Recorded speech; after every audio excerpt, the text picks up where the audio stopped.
My journey in ECS 210.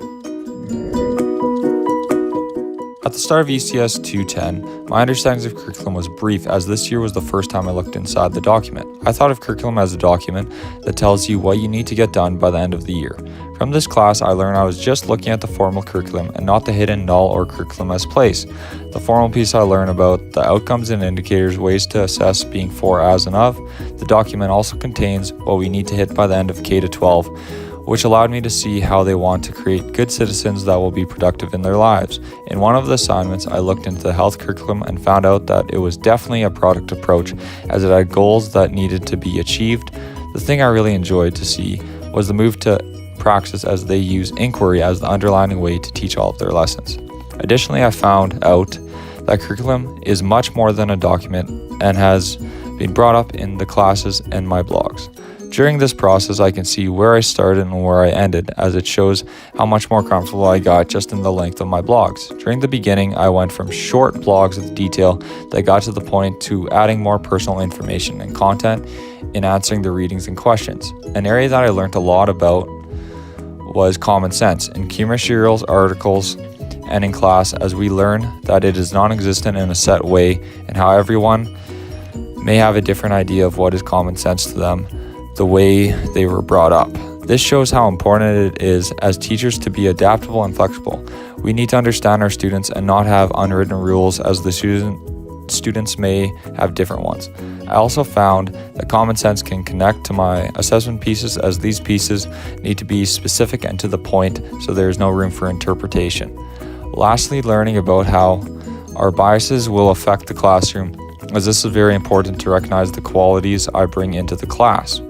One part is that I am a white settler that grew up in a middle-class family where I was raised and brought up, and this could be different from my class. The way I see myself approaching curriculum after this experience is to know that there will be bias in the class, but I'll try and minimize it as much as possible. I see myself looking at the curriculum in a praxis or process mindset where I use inquiry learning to teach. I believe developing students in an inquiry way of learning is essential to hitting the higher orders of thinking.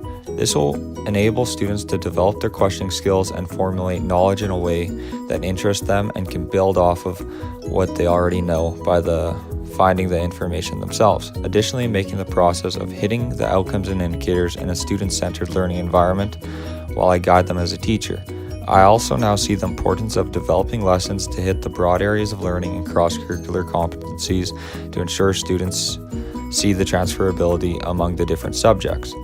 Also, so the students can become involved in their learning, building on their identity, and staying engaged in the community once they have completed their K to 12. Lastly, I will be looking at the curriculum to ensure that I hit the treaty education outcomes and having Indigenous knowledge and knowing in all of the lessons I teach. I believe we need to teach and look at the curriculum both in the Eurocentric and Indigenous views, as they provide positive aspects to student learning and should be treated as equals.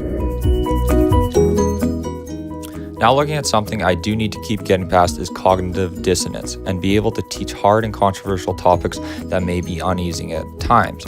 Looking at treaty education is an area I know is very important to teach, and that I want to include Indigenous knowledge intertwined in the curriculum.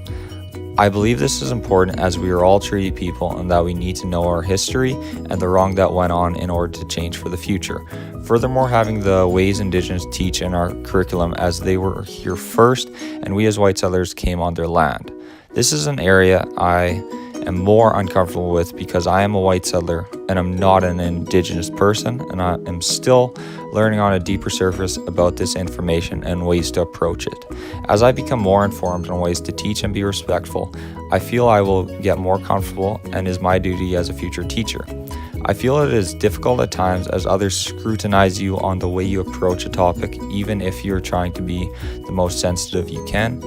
As a health teacher, I will have many controversial topics come up, as I will be teaching about sex, gender identity, and many more topics that are very controversial and need to be taught, but there are multiple viewpoints on this matter that people may not see why this needs to be taught. As a professional, I will have to have the conversations with the students and the parents on why it is necessary, and be able to teach it in a respectful way.